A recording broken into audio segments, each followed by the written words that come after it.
time and really the midst of this great presentation this afternoon. For those that don't know me, I am Professor Eric Backus. I am a professor at Clarkson University, but I actually have the honor today of representing two phenomenal organizations. One is the U.S. Green Building Council, Middle Atlantic and North New England region of the USGBC, representing specifically, I'm coming from the upstate New York community of the U.S. Green Building Council. But I'm also representing the Society of American Military Engineers, and who has been partnering this, specifically the New York Post, the Society of American Military Engineers. And we are partnering on a series, a resilience series that's going to be happening over the next several months through the month of June, on the second Wednesday of each month. So be on the lookout for announcements if you're part of the USGBC or the Society of American Military Engineers. For these announcements about these great speakers that we're going to be having, focusing on resilience and where resilience is taking us. So we are doing this through June, and then there's a hope for event in September as well that might be a collaboration to bring together. So be on the lookout for more information. There'll be information today about the next month's presentation. You'll see at the end of our deck. These presentations are professional development opportunities and professional continuing education opportunities. Specifically, this is accredited for one AIA learning unit. You'll see some slides in a moment to go through that. It also is eligible for professional development hours for our engineer types. And this can be self-reported through GBCI for accreditation specific to your lead credential. So take advantage of that if you're looking for that. In the event that you're looking for the professional development hour credit certificate for engineers, please contact Medea, who is with us today, and she will, at the end here, put her information in so you can reach out to her so you can get your certificate for that, and we'll take care of that for you as well.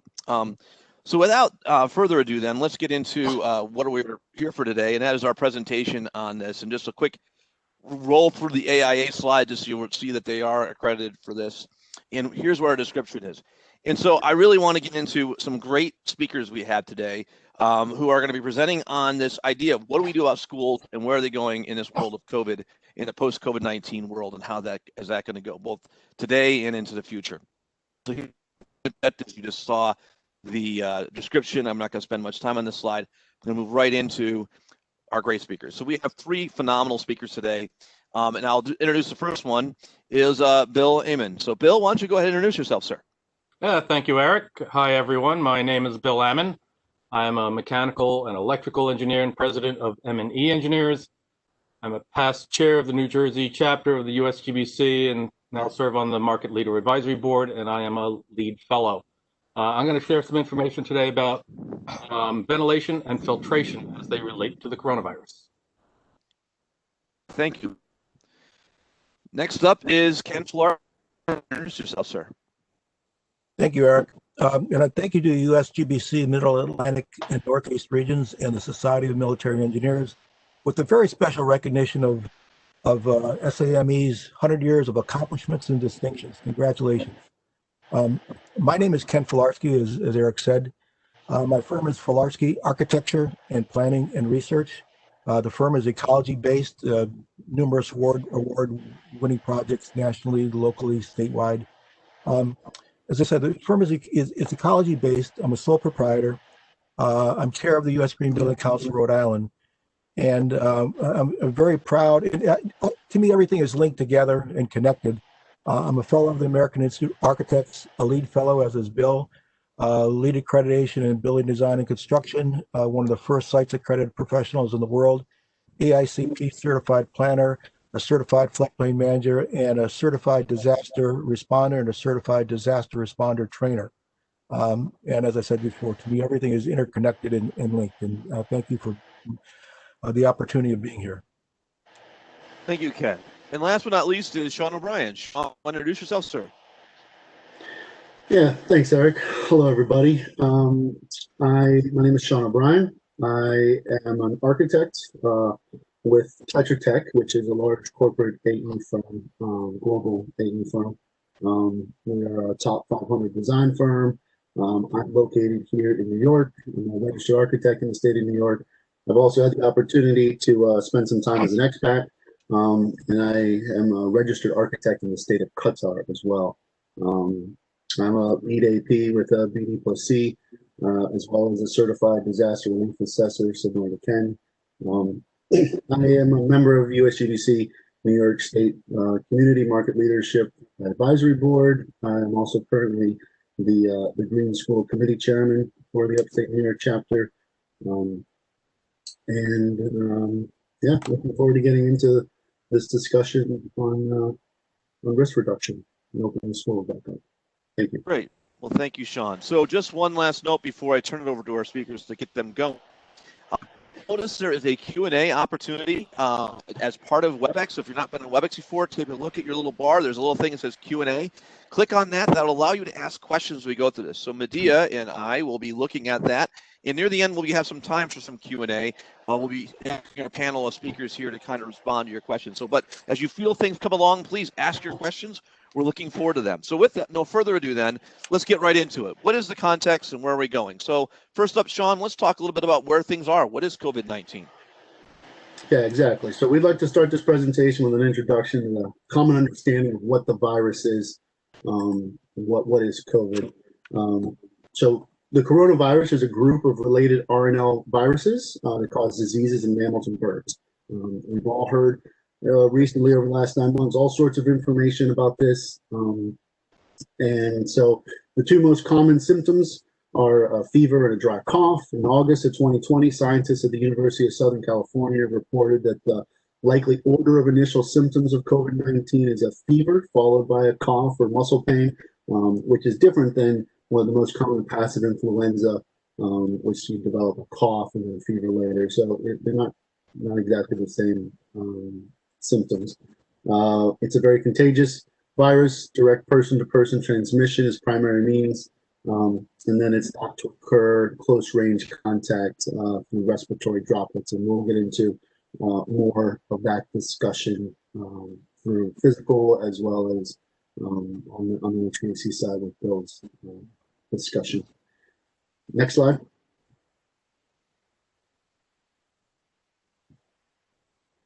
Yeah, this Oh boy, the year was 2020, and it's the irony of it, the whole thing is that I know back in the last century, which sounds weird to say the last century, people were projecting and looking forward to 2020 with having clarity. It was that epoch in time when we would be able to see things clearly, and I think this slide shows what we thought was going to happen. Next.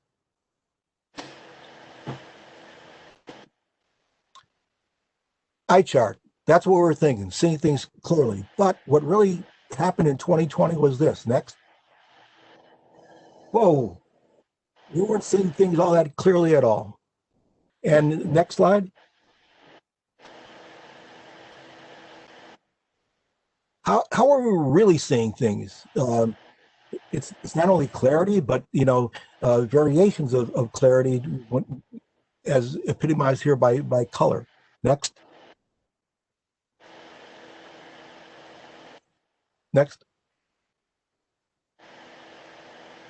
What is our perspective looking at things? Are inside out, black and white?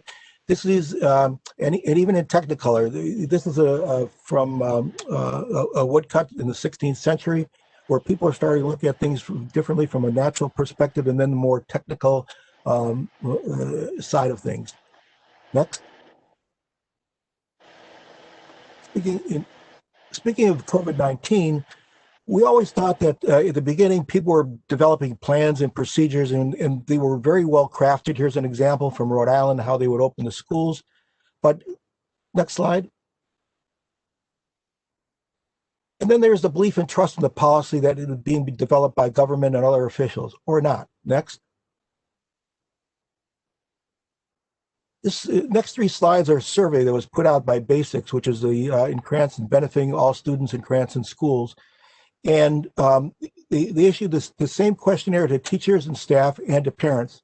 And what's remarkable here in this slide, they're talking about all-person plans for student behavior with masks being worn, social distancing. Will they be followed? And you look at the responses from both survey groups, and they're remarkably congruent. They're the same. Next. Same things here in terms of in-person plans for cleanliness and sanitation being followed. teachers and staff, parent response, highly similar. And they're very uncomfortable. That's what it basically comes down to, the bottom line, or the bottom orange graph. Next. And one more, do you only feel comfortable with distance learning? And again, the remarkable similarity and congruency of the respondents. And as you can see, there are 487 respondents from parents and 133 respondents from teachers and staff. Next.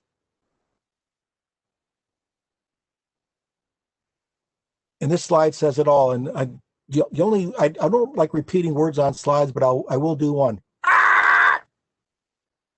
I can't take it anymore. Next. Do we have any ideas? Do we have even one idea? Maybe it's time to, next,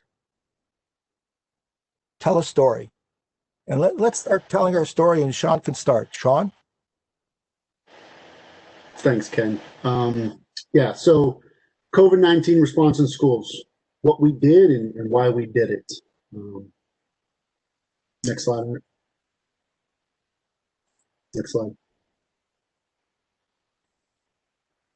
So, can we next slide, Eric? What we'd like to start with is understanding, actually go back one more, Eric. There we go. We're gonna take a look at this globally. So at the peak of the pandemic, 1.5 billion students were locked out of their schools, and despite efforts at remote teaching, these students experienced significant learning losses. So doing some case study analysis across the world, Denmark established a class bubble to limit the interaction, and that set up the prototype to be adopted by a lot of the other countries. The Brazil was an example of where opening schools was hindered by the government placing the responsibility on the schools themselves to manage their own interventions without some additional support from their community or their government agencies. Schools across the U.S. vary in success from reopening. We all are aware of that. Districts which implement a cohesive plan, they tend to have a higher success rate. But the most troubling aspect is that the pandemic has amplified many inequities in our education system, including unequal access to technology, need for online and asynchronous education, a widespread lack of supportive home environments for learning, and or the failure to attract talented teachers for most challenging classrooms. Next slide. So most school districts in the U.S. have taken a similar approach to their intervention. The three most common strategies have been a learning remote model, a learning in person model, or a hybrid model, which alternates between remote distance learning and then learning in person. Next slide. So the remote solution, how to manage communication with parents and students, how to identify at-risk students and equity involved with at-risk students, access to technology, both at the home and technology available at the school to accommodate, access to the necessary aid, maintaining social networks, maintaining physical activity, achievement gaps. So out of all these issues, access, equity, and engagement is what we consider the three most important learning challenges for a remote solution. Next slide.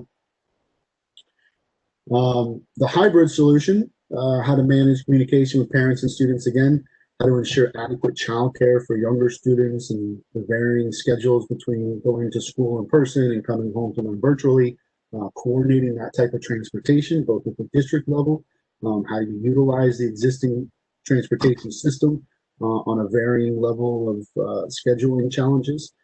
Families with multiple children in different schools, if they're not on the same type of learning schedule, in-person, hybrid, those are some challenges that the school districts have had to deal with.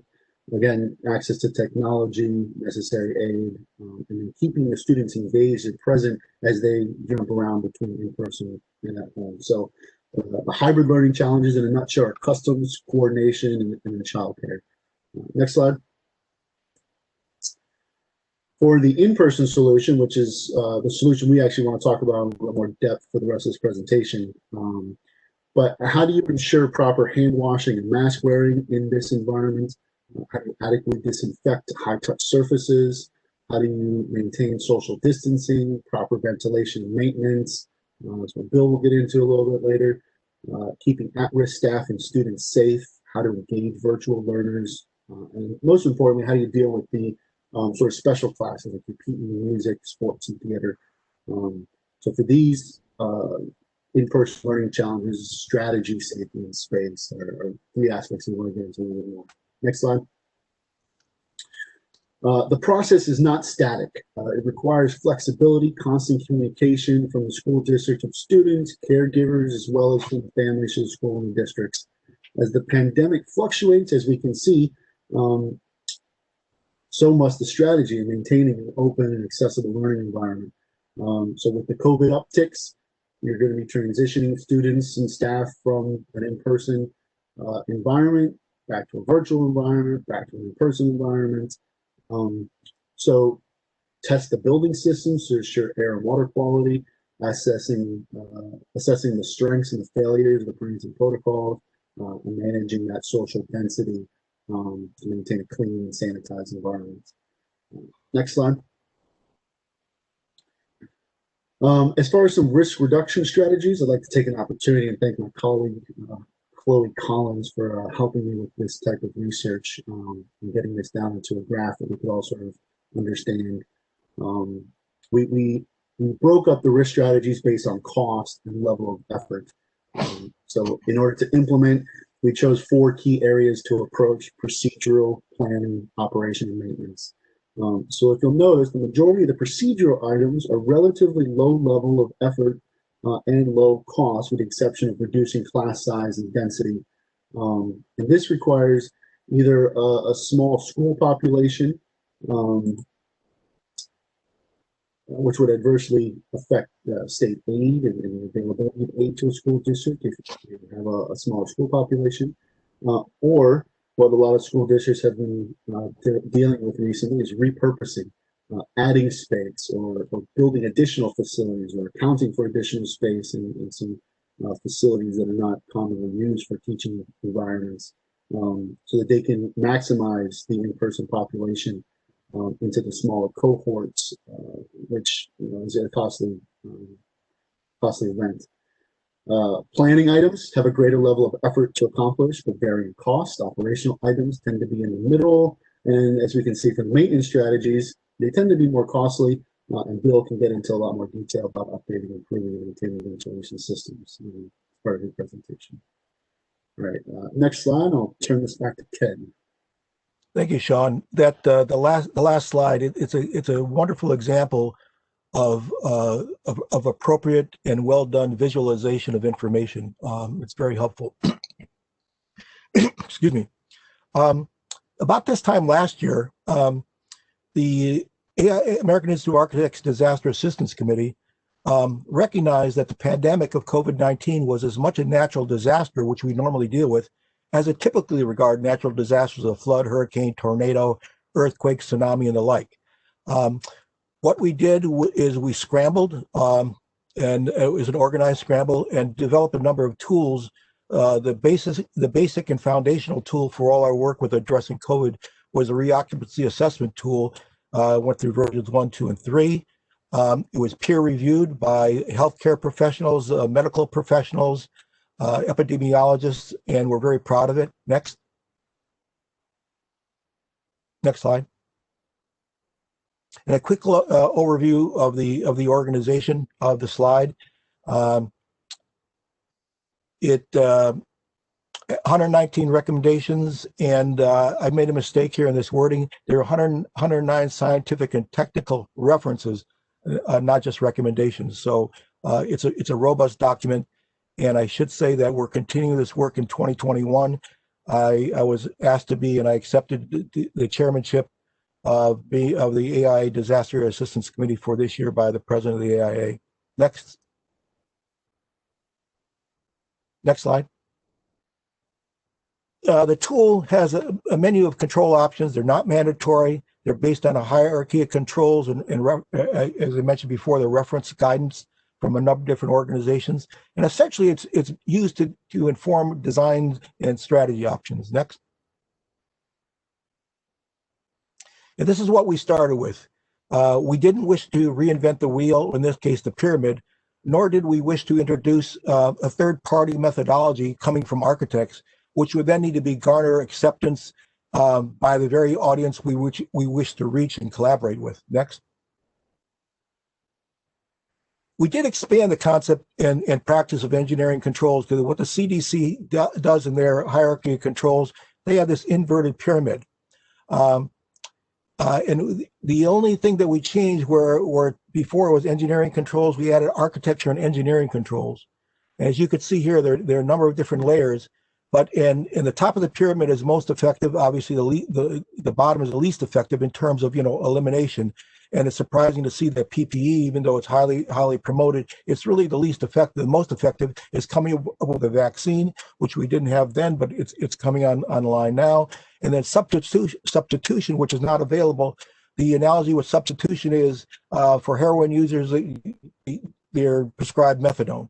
And so substitution is not available because there is no substitution in terms of COVID-19 in this pandemic. Next slide.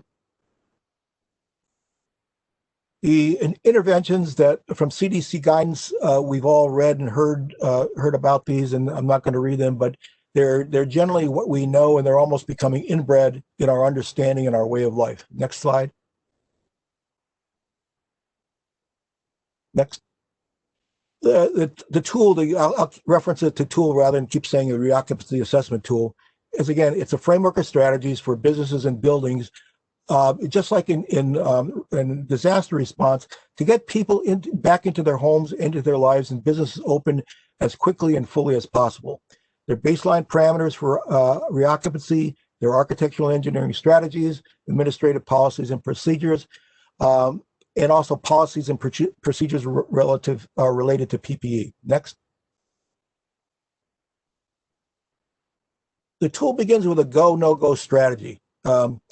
Governing authority. Have they permitted reopening? Does a client have the legal authority to make the alterations and do what they need to do? And this is also very important. Is the client aware of and comfortable with the level of risk that comes with reopening? Next.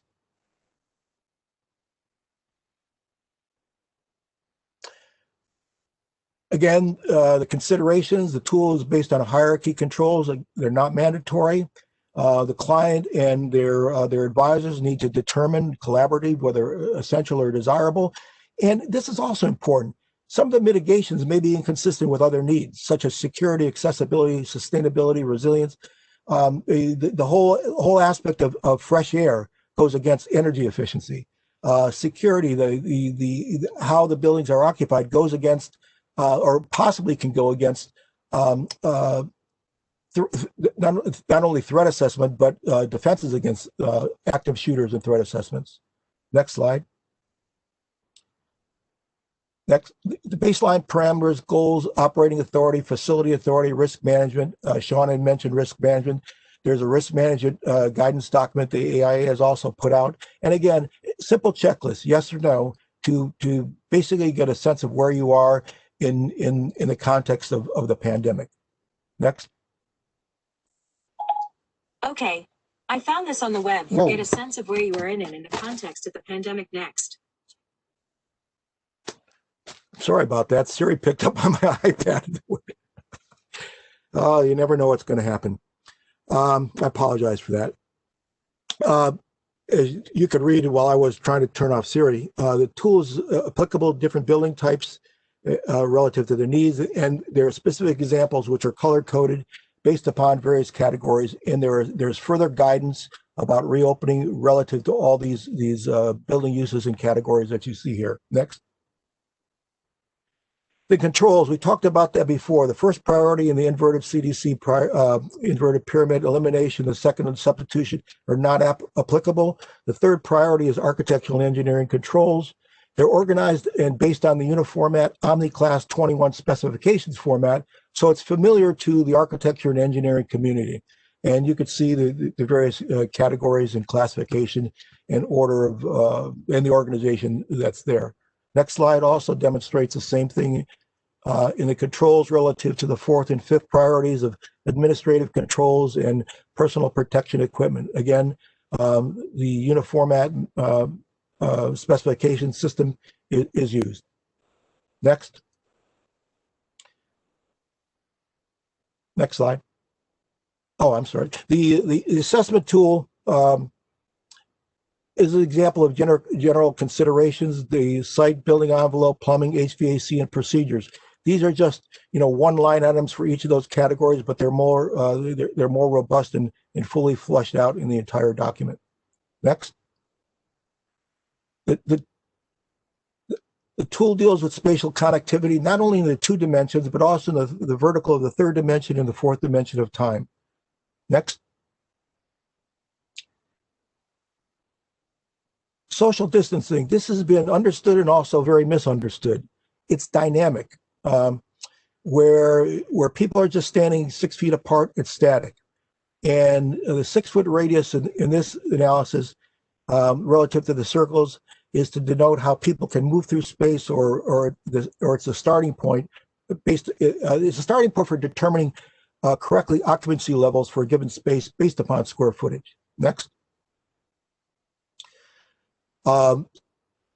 Next. World Health Organization has a 3-foot recommendation for social distancing. CDC has 6 foot. There's recommendations for over 27 feet. As I said, it has both static and dynamic components. As implications for maximum floor areas per occupant, we assume that the center of the nose and mouth is the center of that 6-foot circle. It's also referenced as physical distancing. Next. Here you can see that social distancing with a 3-foot radius, which is people being 6 foot apart, is static. It goes to fixed conditions when standing or sitting next to or in front or back somebody, or standing adjacent to somebody in a controlled unidirectional line, or it's multi-directional in the horizontal plane. It does not allow for movement in a space. Next slide. As you can see with this comparison of the 2 conditions, static and dynamic, if you had a static situation, that works again standing in line, but not for the dynamic situation, because once you intersect that 6-foot social distancing in the middle, presumably it is in the middle, you're only 3 feet apart. Next.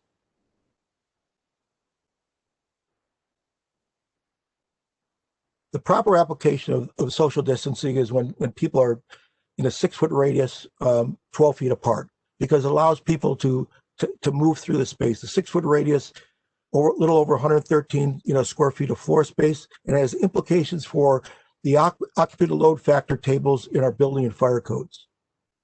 It is dynamic, and that's what we really need to do, because there are very few situations in our buildings that are static in terms of social distancing. Next.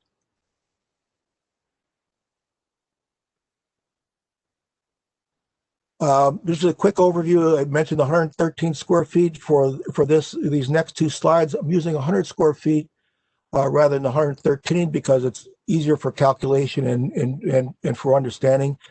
It certainly has implications for the number of occupants in a given space. Many of the declarations made by government officials, they either take a percentage of the currently allowed occupancy levels, or they have a stated not to exceed 50 or whatever. That is not the correct way of going about it. You really have to look at the 100 square feet or 113 square foot per person based upon the occupancy levels and building codes, which the next 2 slides will show. Next. All right, here's in green, bold italic. These are the occupancy categories that relate to education facilities. And these are ones that exceed, based upon the allowable factors in the tables, where they're above the 100 square feet per person. So we really don't have to worry about these. But the next slide shows the spaces in an educational facility that are impacted by the dynamic 6 foot of social distancing. Next.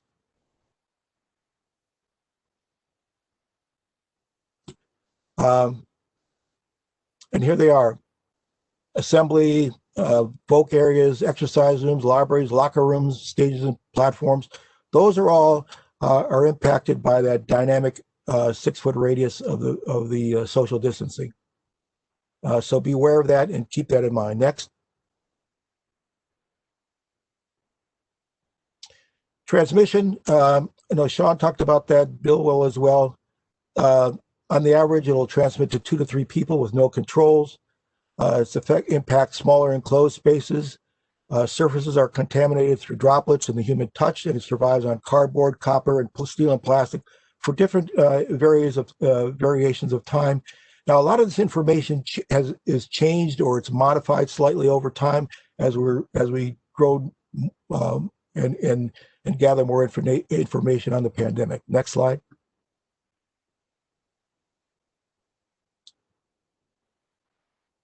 This slide is a companion to one of the last slides that Sean had shown. It shows it supports the working hypothesis of that we all know now, where you have a higher occupancy in a poorly ventilated area with people not wearing masks for a prolonged period of time. Then you have a higher risk of transmission. It's not hard to understand this. It's very obvious, and everybody knows it. It's a matter of practice. So, Sean, let's go back to your story. All right, thanks, Ken. So from here, I'd like to take a deeper dive into the in-person solution and what school districts need to consider when providing a healthy environment. So a successful in-person accounts for these 4 metrics at a minimum: facility organization, evaluating the existing facility spaces, confirming constraints and requirements based on code, as we just saw through Ken's data and his research. And then how is that implemented at the district level, the facility level, and at the individual level? Hygiene, which is formulating a hygiene program for person-to-person and facility-wide.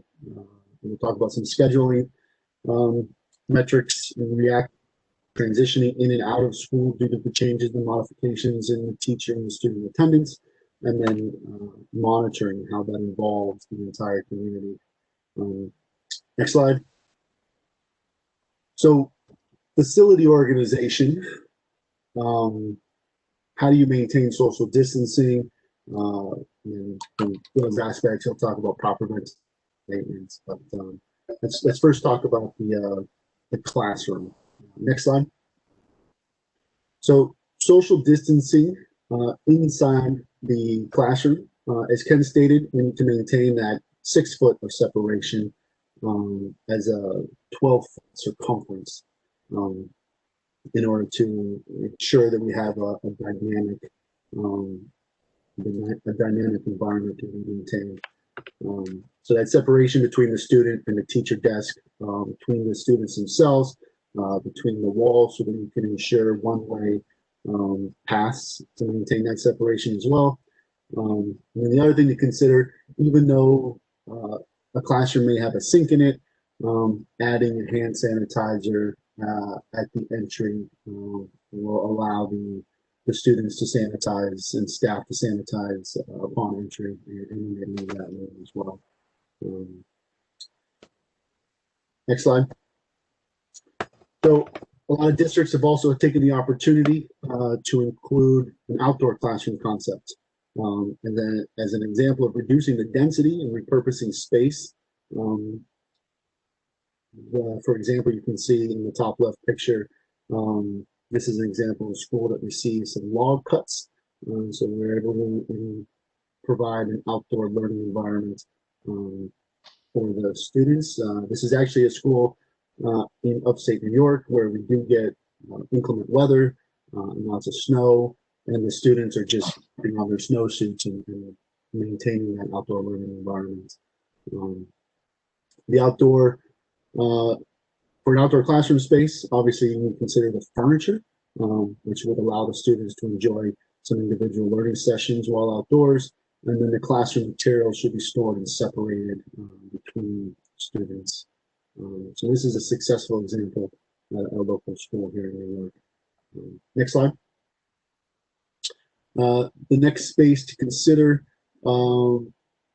is the bathroom, which would require careful planning to prevent some increased risk of transmission. This can happen in bathrooms and in any space, replacing the door handles with antimicrobial or antiviral hardware coverings, increasing the ventilation rate. And then the touch fixtures, which would be probably the most costly capital improvement on the space is upgrading fixtures. For a multi-user bathroom, so reducing the available number of fixtures accounts for required social distancing within the bathrooms, but we got to maintain the code required minimum for available fixtures per the population. In most cases in schools currently, the in-person population has been reduced because children have chosen, or the district has chosen to include virtual learning either on a regular basis or as an option to the students. So the population has gone down, and therefore the number of fixtures has been able to be limited. But in limiting the number of users at one time is also effective. But again, we got to maintain the code required minimum. So designating or adding bathrooms to classrooms, designating that this bathroom shall be used by these few number of classrooms is also a way to control use. Obviously adding more bathrooms to a school facility would be another costly item. But what it does is it allows for a reduction in frequency of use and the potential control of transmission. For future, modifying the stalls so that they can be completely segregated by floor to ceiling walls rather than our half-height partitions, which are typical in public bathroom spaces, is another means of control that would require some capital improvement. Next slide. Another approach from districts is repurposing space. Like we said earlier, the special classes, the music class, the gym class, PE class, multi-purpose classes are no longer an in-person solution. And those typically have been, from our experience, been done virtually, even though the children are in school. The PE teacher has been at home, and the students stand next to their desk and they do PE. At higher level classrooms, they can do other things outside in order to maintain that requirement for physical education. So you have an opportunity to take a space that's not being used and repurpose it for multiple classrooms. Obviously, things to be considered: partitions must be self-supporting. You don't want to, for a temporary solution, you don't want to damage your floor and additional cost, additional renovation once hopefully the pandemic subsides and we can go back to a more normal environment where the gymnasium would have to be maintained as a gymnasium. Consider required lighting, ventilation for these types of temporary or new spaces. Open ceilings and sound attenuation is an issue. Maintaining signage, adding new signage as required so that they become code applicable spaces as well. Next slide.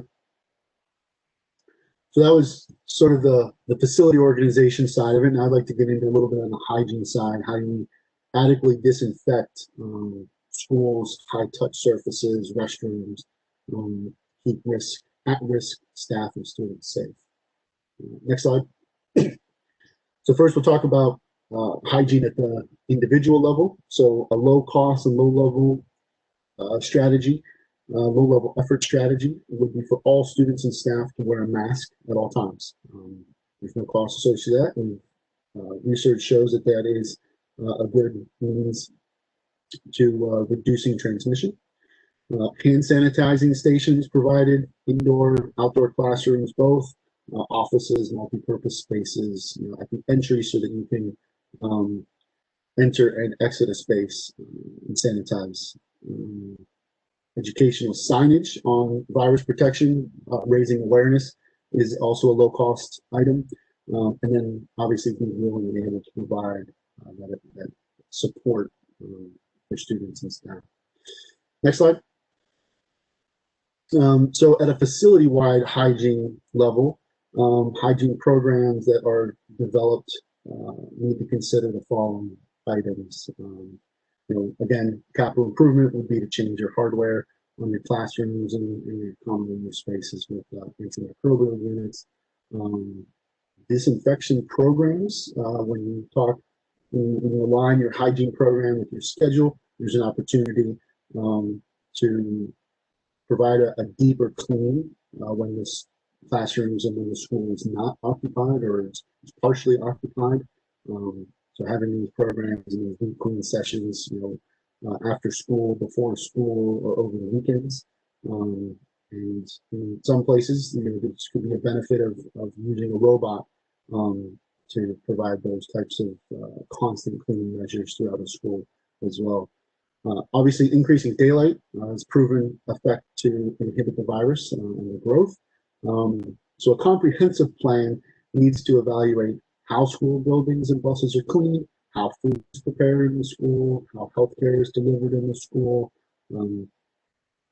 both for temporary use and full-time use moving forward as your population increases and we're all going back to school full-time.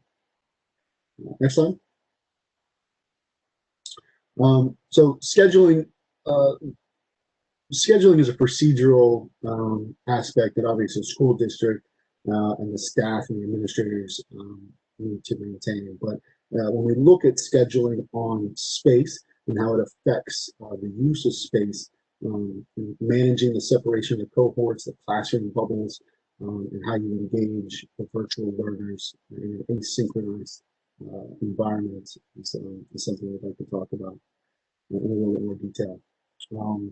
So modifying your day-to-day and your academic calendars for the in-person solution, you need to prioritize support and access to the in-person services, whether that's special education needs or other situations where some additional support would be needed by the district for those students, and making sure those students have the access to that. Scheduling that requires a staggered approach. You could maintain class cohorts for younger children throughout the year, and then you stagger their shared spaces such as recess or cafeteria or gym, so you limit the mixed cohorts in those mixed spaces.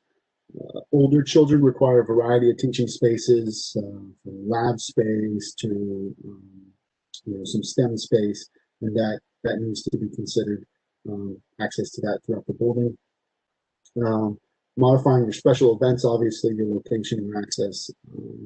But another approach is flipping your classroom concept.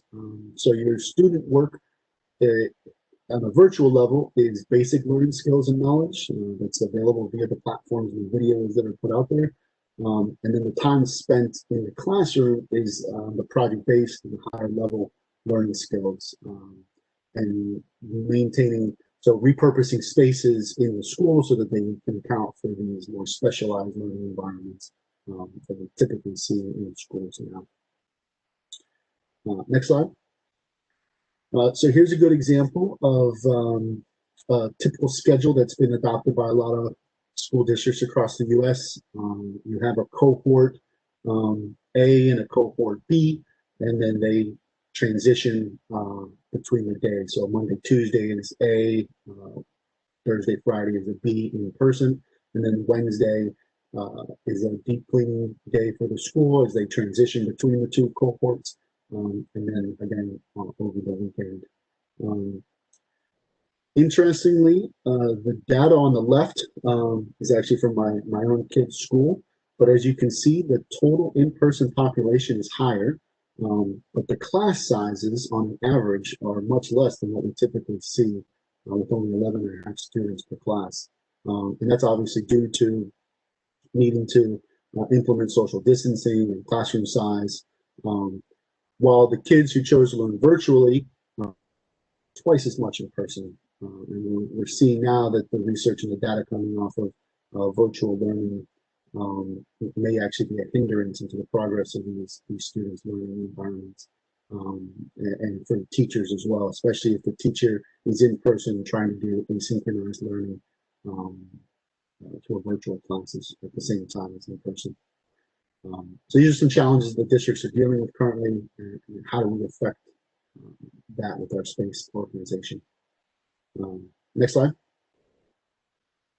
So monitoring is the fourth metric we're going to review today. And the pandemic has started a wave of surveillance technology aimed at helping schools prevent or contain infection. So the question is, would you feel more comfortable sending children back to a school knowing that they're being monitored, knowing that they're being monitored for illness? Next slide. So districts developing and using technology such as a student health portal for the parents to provide a daily health check on their children before they go to school is a huge benefit. And again, it's a low cost initial upkeep or initial implementation of technology and that service or that portal, web-based service is a cost, but over the long term, it becomes ownership of the parents and the caregivers of the students to maintain that. Implementing thermal imaging and body scanning, take temperatures upon entry to school is a good way to do it.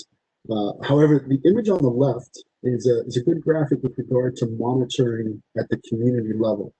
It's important to consider that the multiple factors can contribute to the increased exposure, which is in turn increases the risk for the school population as their students come and go. So limiting that exposure, limiting to the extracurricular activities would then provide a better in a more controlled environment and community for the school, and hopefully mitigating the transmission of the virus between school populations. Next slide. The one point of a school that needs to be considered first and foremost is the entry and limiting the access to the school by providing a single source focal point of entry, whether it's the main entrance of the school. It is also a way to control monitoring at that micro level. So similar to the era of increased security as a reaction to active shooter scenarios in schools that we've all used to talk about all the time, now with the pandemic, we're forced to consider our biosecurity protocols as well. So providing areas for quarantine, if a child does arrive sick, how can he be quarantined prior to the parents picking up, sanitizing items that students or parents drop off for students, and deal with that prior to sending that back to the classroom.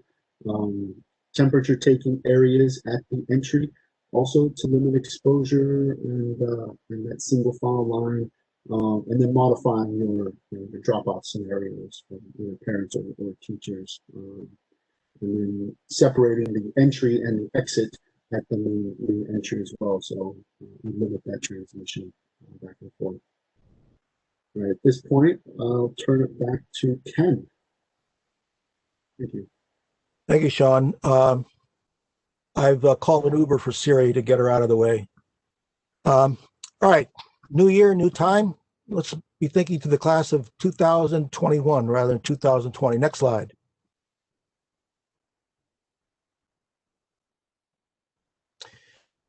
This is an example of following the reoccupancy assessment tool. There are a number of guidance documents that the AIA put out. This one is Reopening America Strategies for Safer Schools. And this just reiterates in a different visual format what Sean has gone over. Next slide.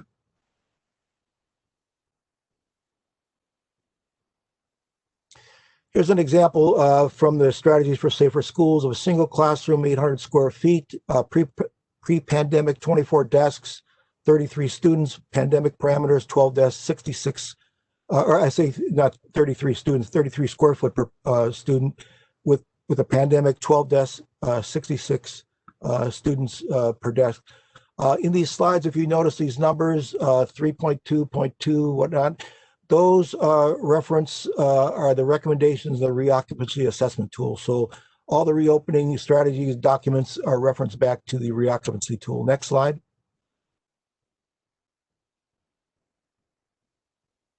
Here's a larger classroom of 1,600 square feet, 48 desks, 33 square foot per student.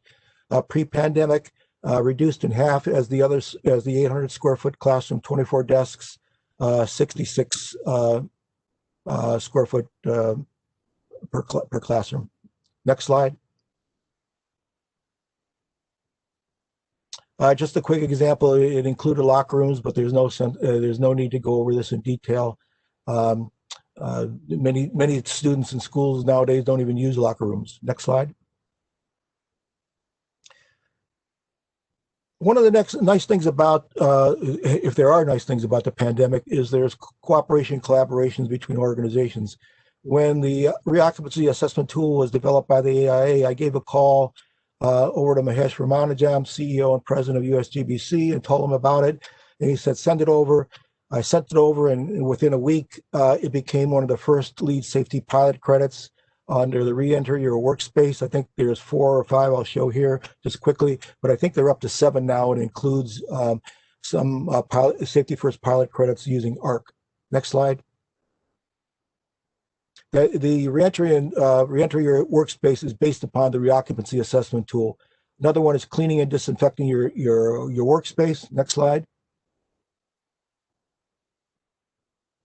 Managing indoor air quality, which Bill will be talking more about. Next slide.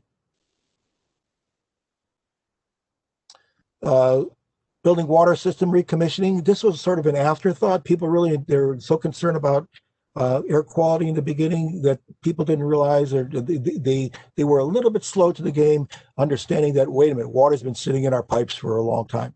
Next slide. Next. And the SITES program has gotten into the safety first pilot credits. How do you risk analysis and management for outdoor spaces? And I think the highlighted quote here is very important, and we all know this innately, but studies have shown that being outdoors with appropriate distancing carries a lower risk of getting the infection than being indoors. Next slide. I think, and we went over that. There's a pilot credit for SITES. Next. Okay, before the light bulb of good ideas was all alone, now it has legs and arms. So next slide. Maybe there's another way of looking at all this that we've been talking about. Next slide. And here's an interesting sequence of slides that will be shown. The New York Times, they had a couple different stories on it, but are subways riskier or are they safer? And it's interesting. But next slide. Is the other story. What happens to viral particles on the subway? This is an interactive part of their digital New York Times, and it's extremely informative. When I saw this, I said to myself, wow. Next. Just for reference, we talked about before an 800 square foot classroom. The B division cars there, you see it's 10 foot wide, 75 foot long, 750 square feet. Not exactly classroom in terms of length and width, but it's close in terms of the square footage. At any given moment, 75% of the air you breathe in a subway car is recycled. The rest is pulled in from the outside. Next. And this show, it gives you an idea of the airflow, how it's pulled in and sucked up into the filters and through the ducts, and where the outside air comes in. Next. More diagrammatics. Next.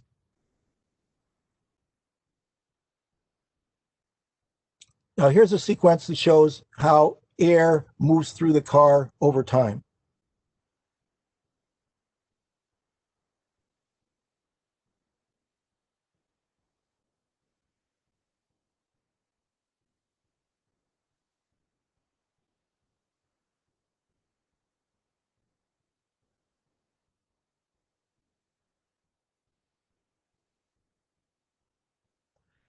Oh, excuse me.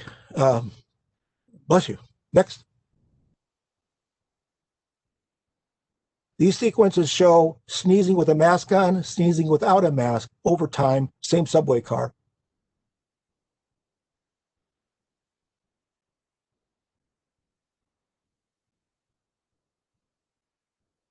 And here's a before and after comparison, both mask on, mask off. Mask on, mask off. There's a movie like that with wax on, wax off. Next slide. again, this shows the ventilation system and procedures in a subway car, two ventilation units at either end. Next.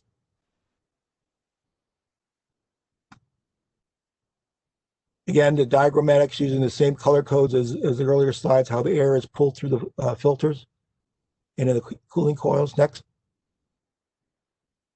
How it moves. Next.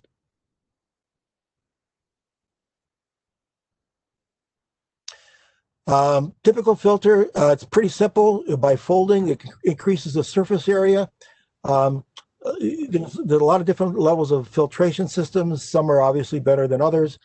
Testing is currently occurring in both BSL level 2, that's bioscience level 2, and level 3 laboratories with regarding a nanotechnology ink that will trap and kill the COVID virus when applied to filters in a number of different surface materials. Next.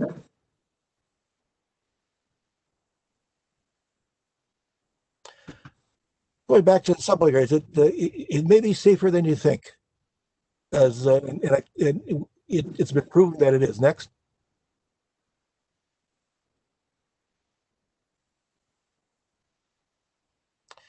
You look at how air is replaced in a subway car, fresh air at least 18 times an hour, and it exceeds the air exchange replacement rate for the typical places in a school: classrooms, dining halls, auditoriums, assembly halls, libraries. So interesting, the subway car is actually more safe with their fresh air in the cars than schools. Next. Maybe there's something to learn there. And again, high air exchange rate, widespread mask uses reduces the chance of super spreader events on trains and elsewhere as well. Next. Bill, time for your story. Very good. Thank you, Ken. So in addition to the reoccupancy tool from the AIA, there are other guidelines available from CDC and other organizations.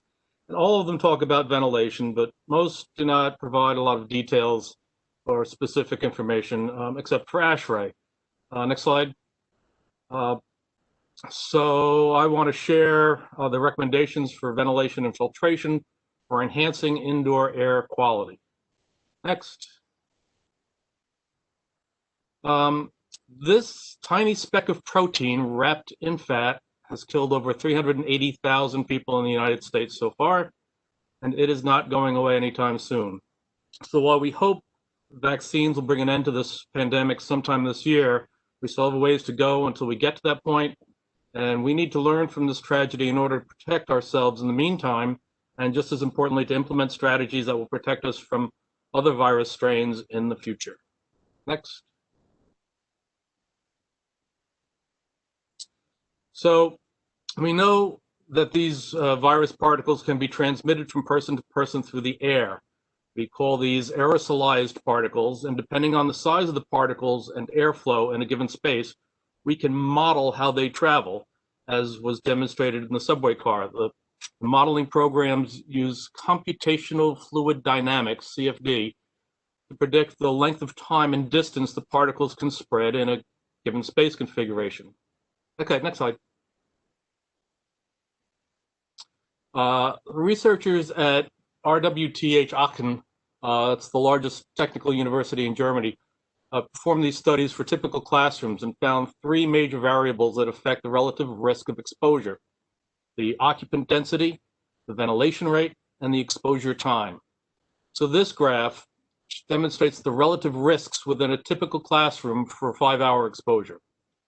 Using a baseline of 18 people and a ventilation rate of 3 air changes per hour, the solid line in the middle shows how the risk remains about the same as more people are added if the ventilation rate is increased accordingly.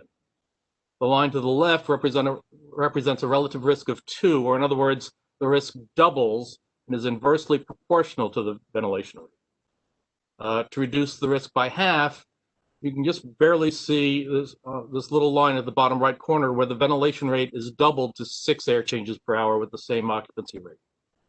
Next slide.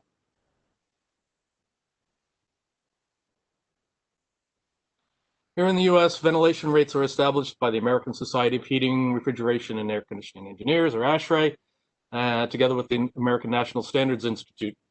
They issue and periodically update these standards, which become code requirements if and when they are adopted by a state or other authority. The relevant standard is ASHRAE 62.1 and was last updated in 2019. Although there are many factors that must be considered in ventilation design, the three principal factors are the space size, the density of occupants in that space, and what the occupants typically do in that space. What they do is relevant because of their respiratory rate. Next.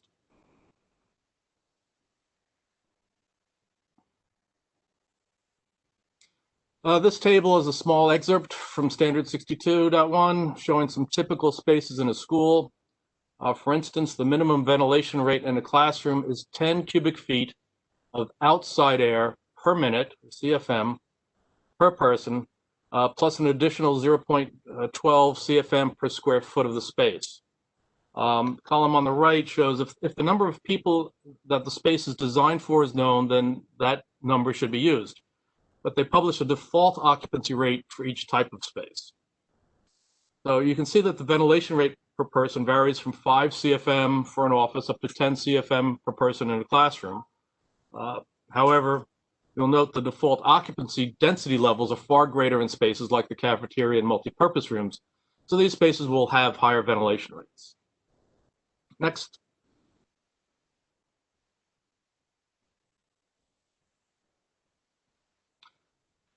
So this is a kind of a typical HVAC system. There are many configurations of HVAC systems, but most of them function in the same way. Air is supplied to a space and is either exhausted or returned to the HVAC system.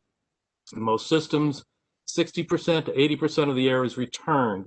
Return air is mixed with outside air, and the mixed air is filtered. A lot of people seem to think that only the outside air is filtered, but that's not the case. So the reason the ventilation is so important relative to the COVID virus is that the contaminants within the space get diluted by the outside air. Secondarily, if the filters are of adequate efficiency, they will capture particles from the air, including the contaminated particles. In an ideal world, every system would be 100% outside air, but heating and cooling outside air requires a lot more energy and a lot more cooling and heating capacity. So you may also note in this diagram, we're really interested in the air within the breathing zone, which is from 3 inches to 72 inches above the floor. Next. We've been talking about air changes per hour, so calculating the air exchange rate is pretty straightforward. The number of air changes per hour is simply the outside air flow rate in CFM times 60 minutes per hour divided by the room volume. Or another way to look at it is the room volume divided by the flow rate, which gives you minutes per air change. Next slide. So here's a quick example, 1,000 square foot room, 8-foot ceiling, 8,000 cubic feet, 1,000 CFM with 20% outside air would give you 1.5 air changes per hour or 40 minutes per air change. Next. In regard to filtration, we need to know what we're trying to filter. The virus particles are extremely small, as Sean said, about 140 nanometers. Realize that this is 1,000 times smaller than a micron. They're typically attached to mucus or other particles, and therefore there's a fairly wide range of particles that we're interested in capturing. Larger particles tend to settle out of the airstream quicker than smaller particles. At the beginning of the pandemic, it was generally believed that the larger droplets were chiefly responsible for transmission, but we now know that the smaller particles, which we are called aerosolized, can linger in the air much longer. Next.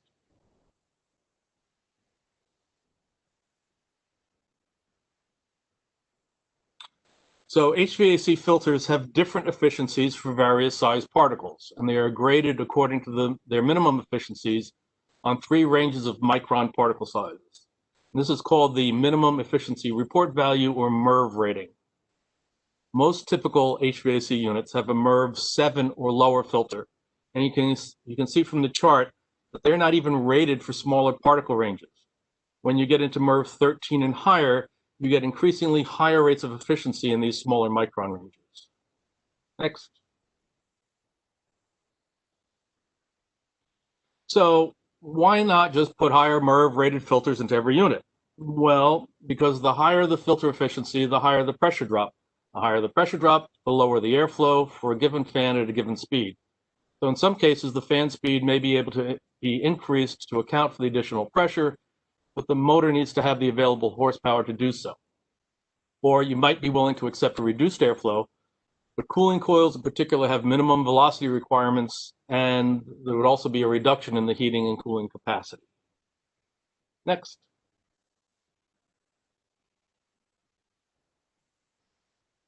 Per the graph on the right, the particles around 0.3 microns are the hardest to filter. The efficiency on all filters are better at both larger and smaller particles. You'll note with the MERV 14, which is the dark blue line, the efficiency gets up above 90% for really small particles, which is one reason why it's preferred. At the very top of the chart is a curve for HEPA filters. There's a picture on the left. These have a minimum efficiency of 99.5%. They're used in operating rooms and other critical spaces, and are now also being used in portable units to provide supplemental air cleaning. They generally can't be put into a conventional HVAC system due to their physical size and really large pressure drop. Next. In response to the pandemic, ASHRAE formed a task force to develop recommended practices for reopening the schools and universities. There's a link to their report here on this slide, and just a list of some of the issues they address. Read those for yourself. Next.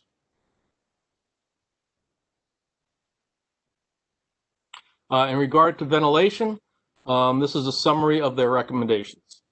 Maximize the outside air and exhaust, install MERV 14 or better filters, reduce the population density, and open the windows. And if the minimum ventilation rates cannot be achieved, then they recommend supplemental filtration rates to provide a minimum of 2 air changes per hour with HEPA filters. And consider using ultraviolet C lamps for disinfection. Next.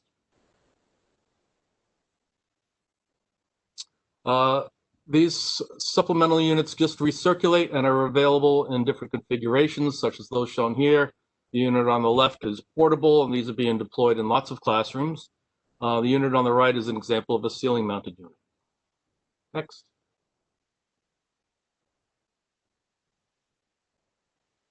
In school systems where we've been asked to help with their reopening plans, we've performed inspections of their systems to verify fan operation, determine the level of filtration, with the intent to see where filter efficiencies could be upgraded.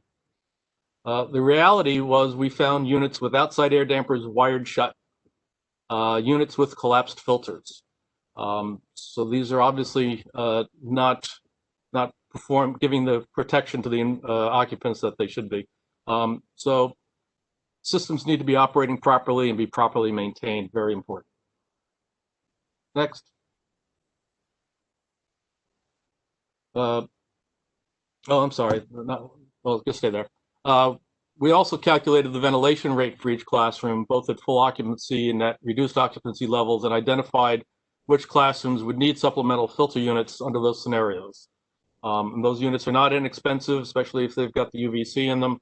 So they should only be used where they're really needed. This is a USGBC webinar, so we should note that if you've got a LEED certified school, you typically have a safer environment and better IAQ to start with.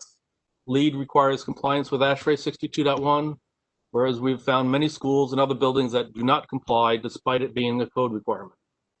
LEED also requires MERV 13 filters for the IAQ credit, as well as an increase in the outside air rate by 30%. So just a better IAQ to begin with.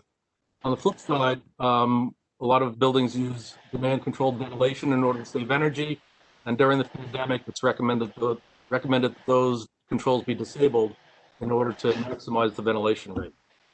I think that's enough about filtration. I'll turn this back over to Sean. Thanks, Bill. So what does the post-COVID world want to be? Next slide. So Antiviral fabric coatings is actually the next technology that's coming out. There is a product called Protex, and it will be a coating applied to fabrics such as your furniture, tack boards, acoustic panels, and such like that. And the benefit is that if you touch a space, the virus would die on that material. So we're looking forward to more material science information and research in as well. Next slide. So in order to build a better education system, every student and teacher must receive the resources and support they need to learn and teach, both online and in person. So first, investing in the schools in low-income communities prevents funding and staffing cuts, which then sets back students in these schools for many, many years to come. Second, given the current need for remote education, every student and teacher must receive the resources and support they need to learn and teach online. This requires closing the digital divide that widens the inequities between the haves and the have-nots. And the third, we should urgently create a national tutoring initiative, mobilizing college students, recent graduates, and retirees to serve as tutors for students, either while they're learning virtually or after school, before school, through the summer. We need this to make up the lost learning time. All right, back to you, Ken.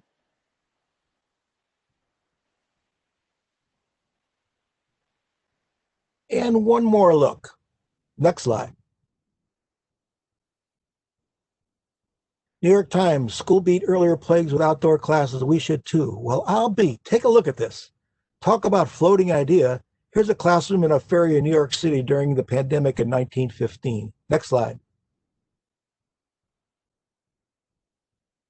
Art class up on the roof, 1912. There's a song up on the roof, but I'm not going to sing it because I can't sing. Next slide.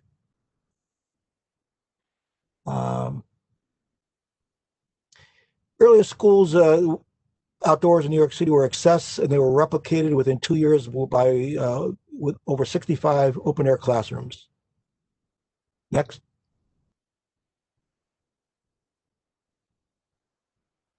Lunchtime with wide open windows. Next.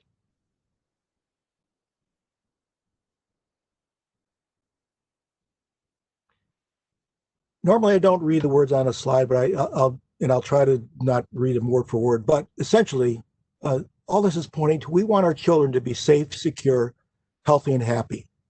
We and our children both we as people and our children quickly perceive, both indirectly and directly, when we enter a space, whether that space is safe, secure, healthy, or not. The very stewardship we bring to those buildings and open spaces of our lands and waters are reflections of the ethos we have to those very lands and waters, and of our ethos to each other. Sustainable buildings and the sustainable sites of our land and waters are truly regenerative, embracing us with the safety, security, health, and happiness, abounding with that exuberance of joy. The very ethos we bring to the creation of our sustainable buildings and the sites of our lands and waters, and our schools, in this case, are intrinsic, soulful manifestations of our health, our learning, and yes, our joy. Next. Year is now 2021, not 2020. Next. Let's write the story for the next 2,000 years. And next. Thumbs up. Questions? So, ladies, I want to thank Sean, Bill, and Ken for their great presentation. But we have a few minutes now where we could ask some questions. We have the Q&A, so you can put questions in the Q&A, and our panelists will gladly answer those. We don't see too many that came in during the conversation today, but we're glad to have those. We have a few minutes for that. So, so there's a question here for Bill, I think. Why is there a challenge with the 0.3 micron particle size? Maybe you could speak to that, Bill. I was afraid somebody was going to ask that question. Well, I do know that it's a function of the media that they make filters with. They're basically fabric structures, interwoven, and as you try to tighten up, particularly around that smaller size, it really increases the pressure drop. So, like chicken wire, may stop a golf ball. You just scale that down. It's just the nature of the beast with the type of media that we typically use. So the next question comes in, is a line from the Department of Education available? And the answer is we don't have that here, but maybe Ken, since you've been working with Rhode Island specifically, you can speak to that question. I'm sorry, I didn't hear that. Could you repeat it? Is the reopening guideline from the Department of Education available somewhere? Could you maybe point people to that at least for Rhode Island? Their reopening doesn't really go to buildings per se and spaces. The reopenings are go to process and guidelines. On in days when you're in school, when you're out school. So it's more regulatory than it deals with the physical environment, which is it's sad. And I think in a lot of cases, as Bill pointed out, the infrastructure is, when they start looking at it, is really poor, and I think people don't want to know that. Yeah.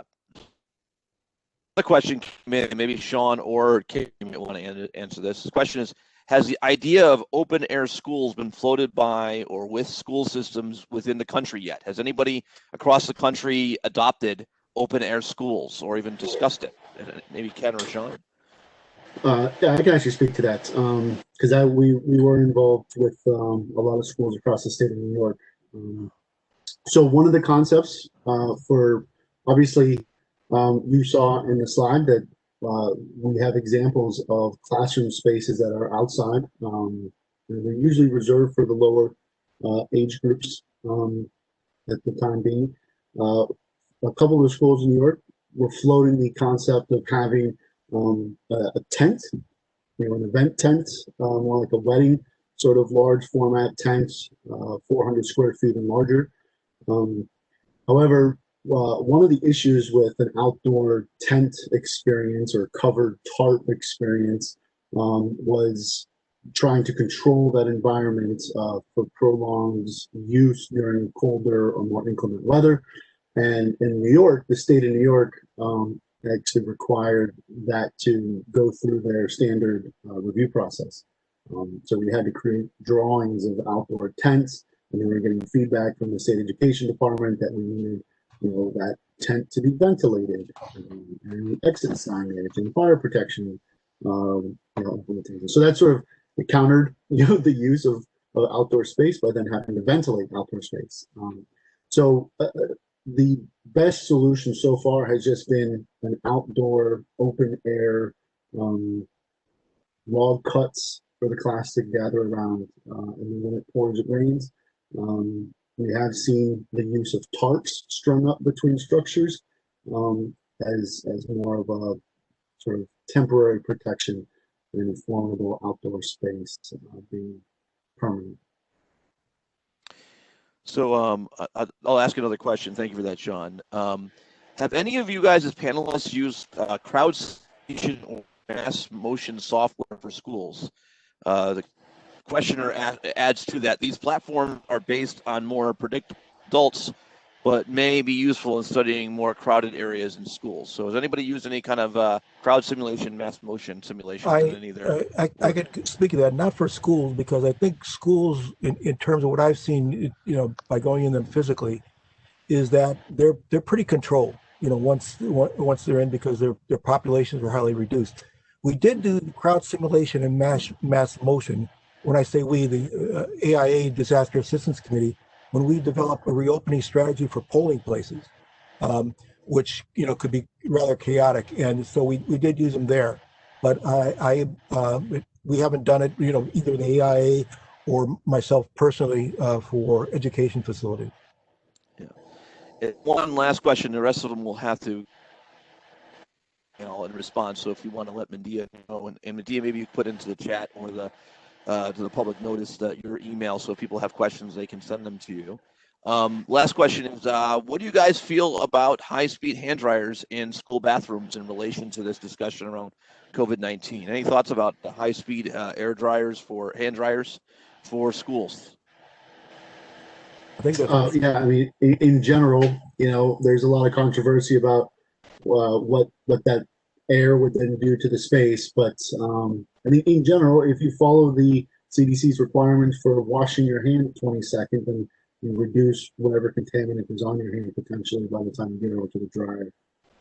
So we did do a lot of them early on, and as far as like in the past decade, and then for the past couple of years, we've been taking them out and going back to paper or reusable hand towels in adult bathrooms.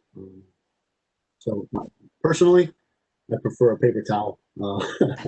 Yeah. But there's also the nose that be a part of the deal, right? We have to think about with this. So, so thank you to our panelists for that. And again, if you have some more questions, please feel ask them. We'll get the more panelists and we'll have them respond after the fact by email. I do want to remind you this is a AIA and PDH granting thing. So we have a few questions at the end, and just to have our panelists maybe answer these questions in the crowd, because if they want to get their PDH, will have to answer these questions. So what is the context related to the COVID-19 outbreak? Just very briefly, our panelists can maybe speak to this. Maybe Sean, what is the context to that? The context for related to the COVID outbreak is the world that we live in. Globally, it's affected every single country. And for this presentation alone, we've selected schools, but it is relative to every aspect of life, as we can see. Great. And then maybe, Ken, you were happening here at the end, I think you're pretty good. What are some historic events that we can point to for greater understanding about how to deal with a pandemic like this? So historic event in your mind, Ken, that you kind of well, I'll go back, to the pandemic that happened in the early 20th century. I mean, that's there are other places in other countries, but I think the way the American mindset and the behavior of American people, I think you have to relate it back to an American event. And so I would go back to that early New York, early pandemic outbreak in the 20th century. Yeah, so the 1918, what we call the Spanish flu, was a common one that's been talked about in the media, but there's also been the Ebola outbreak that was not that long ago internationally, as well as others that have occurred, the Zika virus being another one that was not that long ago in our memory. So there have been several examples we can go to understand how to handle these kind of viruses. And then maybe you could just briefly say what was done to reopen K-12 and higher educational facilities in the latter half of 2020. Any quick notes on that, Sean? Just maybe one or 2 points that they can remember for when they answer these questions later. Yeah, sure. It's a combination of your facility organization, your hygiene, scheduling, monitoring, those 4 metrics that we reviewed.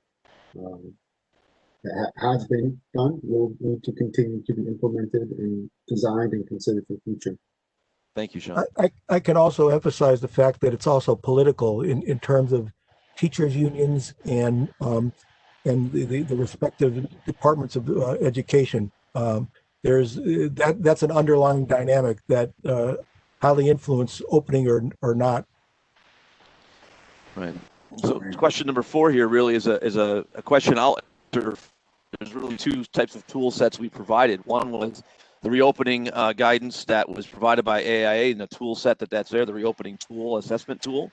But then, as Bill articulated, there's a bunch of guidance provided by ASHRAE in terms of reopening and the standards that are there, 62.1 and so forth, that have been put forward to help us understand that. So with that, I'll go to question 5. Bill, maybe you can remind us, people that are listening, what is the formula for calculating an air change rate? Sure, it's the outside air in cubic feet per minute, or CFM, times 60 minutes, divided by the volume of the space in cubic feet. That's outstanding. Thank you. Lisa, and whoever wants to take this, what are some insights that can be expected in the coming months on how facilities will need to be continually modified to address epidemiological issues in the future? Maybe Ken or Sean or whoever wants to answer that. Well, I won't speak to the education or the facilities per se, But I think the insight that I'm gathering is a relaxation of people's awareness and also willingness to do something because they're relaxing their behavior and the way they're going about things. So they're saying, we don't need to do this.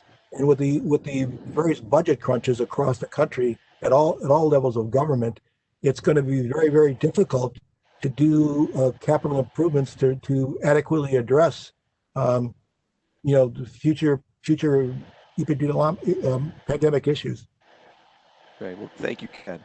So that pretty much summarizes the questions. We want to remind you there is an event, and Medea has just put into the chat a link to it for our February 10th event. We've got a very exciting presentation continuing this resilience series between the USGBC and SAME. Learn more about the sea level rise impacts, especially in a no action scenario. What could happen if we just don't do things? And so please be attentive to this, and this is a great other opportunity to learn more about what's going on in terms of resiliency. We really want to thank you again for attending today. I want to thank Sean and Ken and Bill all for speaking today. And we hope you all have a safe, resilient, and stay healthy out there in the midst of this COVID-19 outbreak. So thank you so much. Signing off for now. Thanks so much. Have a great day. Thank you all. Thank you, everyone. Thank you. Thank you.